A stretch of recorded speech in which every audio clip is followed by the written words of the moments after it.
aqui então com mais um exemplo aqui de MRUV, né, para a gente perceber aqui a importância e relevância das funções horárias, respectivamente da posição e velocidade. Vamos então resolver a seguinte situação, né? Considera que a gente está na rodovia e aí a gente tem aqui um carro que ele está numa determinada posição aqui da rodovia, certo? E se desloca aqui para a direita com uma velocidade, vou colocar aqui, né? Esse cara aqui é o carro, então ele se desloca com uma velocidade VC, né? Essa velocidade VC vale 72 km por hora, ok? Logo atrás dele a gente vai ter uma moto, tudo bem? Uma moto. Essa moto dista do carro 22 metros, ok? Então eles são distantes entre si 22 metros. E aí, com o intuito de ultrapassar o carro, né? Essa moto ela vai acelerar, vai ter uma aceleração de 4 metros por segundo ao quadrado. Vamos considerar que inicialmente a velocidade da moto aqui, ó, a velocidade m da moto inicial, ela vale 0, tá? Então essa moto estava parada com a velocidade inicial de 0.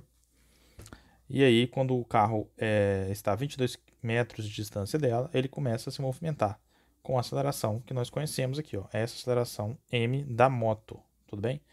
Deixa eu ajeitar aqui e colocar aqui, ó, do lado de cá, porque aqui seriam os dados da moto e o outro seriam os dados do carro, tudo bem?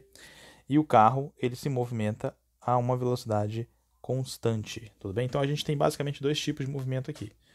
Do lado de cá, a gente tem o MRU, que é velocidade constante, né, que é o carro. E do lado de cá a gente tem a moto.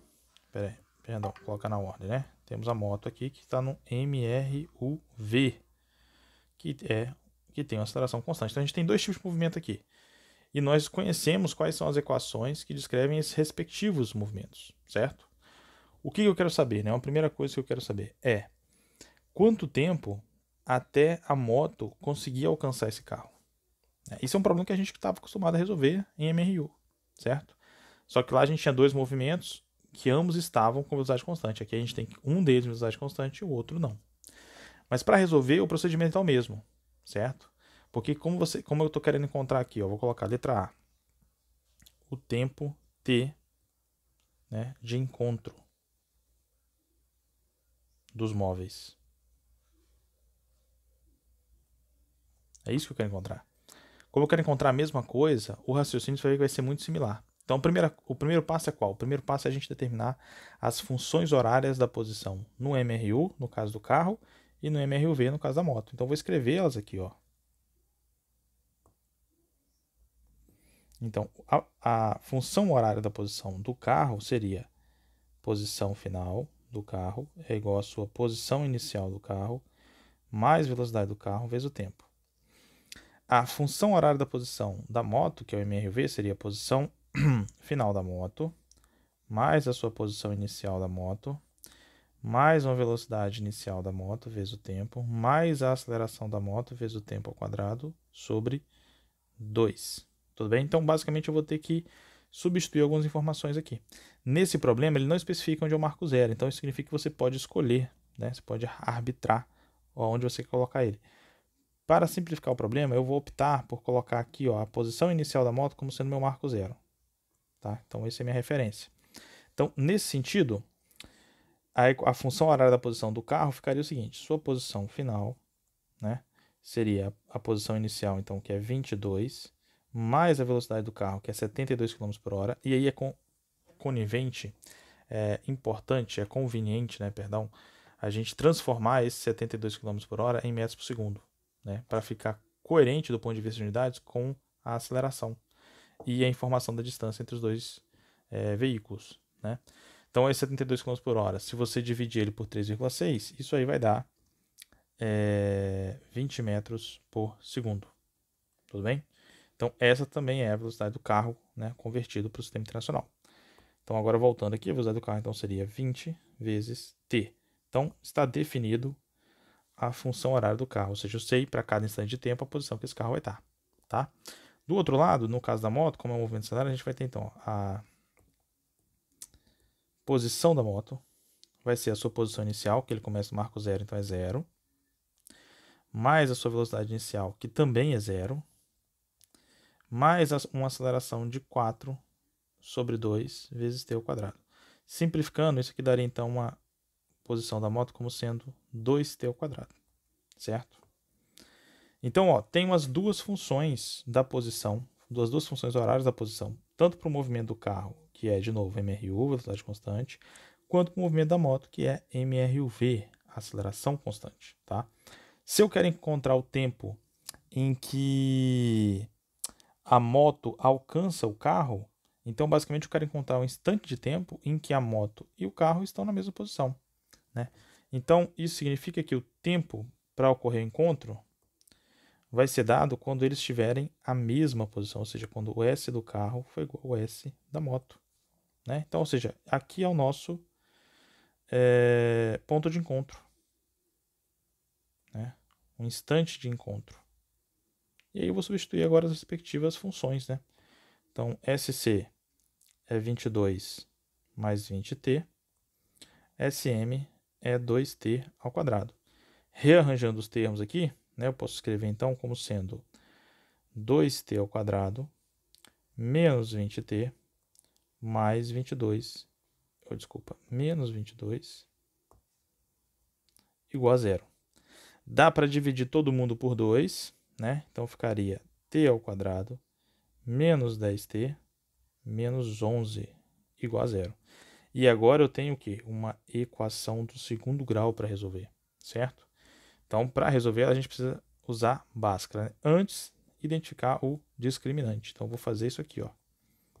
Meu delta, né, discriminante que é b ao quadrado menos 4ac, vai ser, então, b ao quadrado menos 10 ao quadrado, menos 4 vezes a, que é 1, vezes c, que é 11, correto? Então, meu discriminante, meu delta, ficaria sendo 100 menos 44. 100 menos 44. Então, meu discriminante vai ser de 54. Agora, jogando na expressão das raízes, né? Então, eu vou ter uma raiz t, que é dada por menos b mais ou menos a raiz de delta sobre 2a. Isso é, então, menos 10 mais ou menos a raiz de 54, que divide 2 vezes a, que é 1. Isso aqui, continuando embaixo, ficaria t igual a 10, mais ou menos. A raiz de 54 não é a raiz exata, então se você fizer a conta aí vai dar aproximadamente 7,48, que divide 2. E aí aqui a gente vai caminhar para duas raízes. Uma raiz que eu vou chamar de t', que é basicamente 17,48 dividido por 2. Esse t' então vai dar... Perdão, pessoal. Eu cometi um equívoco aqui, olha só. Aqui é um menos 11, correto? Então, na hora que eu fizesse a conta, aqui ficaria positivo, tudo bem? Então, ficaria... Não seria 54, na verdade, aqui seria 144, tudo bem? E aí, obviamente, vai ter que mudar aqui, né? Esse raiz de 54 vai mudar para raiz de 144, né? Deixa eu apagar aqui, ó. Perdão. Então, raiz de 144 seria 12, tá? Então, aqui seria 12. Dá um número exato. Então, aí eu vou transitar agora sim para uma raiz t', né? Que seria 10 mais 12, 22, que divide 2. Isso vai me dar um t' igual a 11 segundos. E aqui, um t duas linhas, que seria 10 menos 12 menos 2 sobre 2, que me daria um t duas linhas igual a menos 1 segundo, tá? Nesse contexto, o tempo negativo não faz sentido físico. Ele não tem sentido físico aqui, né? Porque a gente começa do tempo t igual a zero, certo? Então, o tempo negativo é um tempo que está anterior ao tempo de início, né? Então, para este contexto específico, este tempo negativo não faz sentido. Então, a nossa resposta correta fica sendo, então, o tempo de 11 segundos. Então, respondendo, quanto tempo demora para a moto encontrar a moto? Desculpa. Quanto tempo demora para a moto encontrar o carro? Demora 11 segundos, né? Do início do problema, passados 11 segundos, a moto estará emparelhado lado a lado do carro, certo? Então aqui a gente responde o item A, tudo bem? Na sequência, eu vou aqui para o item B, né? O item B eu quero saber o seguinte. Uma vez que eu conheço o instante de tempo em que a moto demora para emparelhar, né, ficar ao lado do carro e assim posteriormente ultrapassá-lo, eu quero saber, nesse instante de tempo, qual foi o deslocamento da moto, né? Quanto que ela andou, quanto que ela deslocou. Para responder isso, eu tenho que voltar aqui na expressão da função horária da posição da moto, que é essa, certo? Então, essa expressão que eu acabei de destacar, ela vai me dar a posição dele em função do tempo. Então, só trocar o t por 11 segundos eu vou saber a posição. Como ele começou de uma posição inicial 0, então a posição final coincidirá com o deslocamento dele, correto? Então, ó, vou colocar aqui. S da moto, a posição da moto, é 2 vezes o tempo ao quadrado. Como eu quero saber isso no momento do emparelhamento, né? Quando ele alcança o carro, eu quero saber isso para quando t for 11.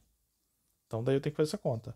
11 ao quadrado é 121, né? 121 vezes 2, 242. Então, ele andou 242 metros até conseguir alcançar o carro, né? A moto andou 242 metros até alcançar o carro, certo?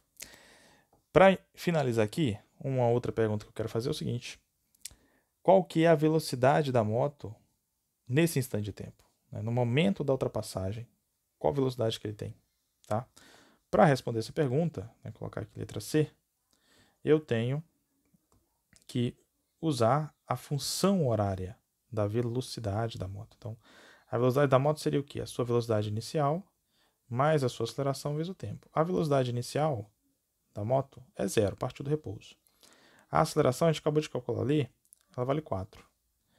Então, a velocidade da moto nesse instante vai ser simplesmente 4 vezes o instante de tempo, que é 11. Isso vai me dar, então, uma velocidade de 44 metros por segundo. Então, esta é a velocidade da moto no instante da ultrapassagem, ou seja, no instante de 11 segundos. E isso aqui, só por curiosidade, corresponde a uma velocidade aproximadamente de 158 km por hora. Correto? Então, seja uma velocidade altíssima, né? Mesmo o carro inicialmente só estando a 22 metros de distância. Ele demora 11 segundos e percorre 242 metros, tá? Então, esse problema aqui é mais um, né? Que a gente verifica a importância e o uso agora das funções horárias que a gente aprendeu. Tanto as funções horárias da posição no movimento uniforme, MRU, quanto no movimento uniformemente variado, MRUV, certo? Então a gente agora tem um problema que a gente combina os dois tipos de movimento e obviamente também combina as suas respectivas equações, ok?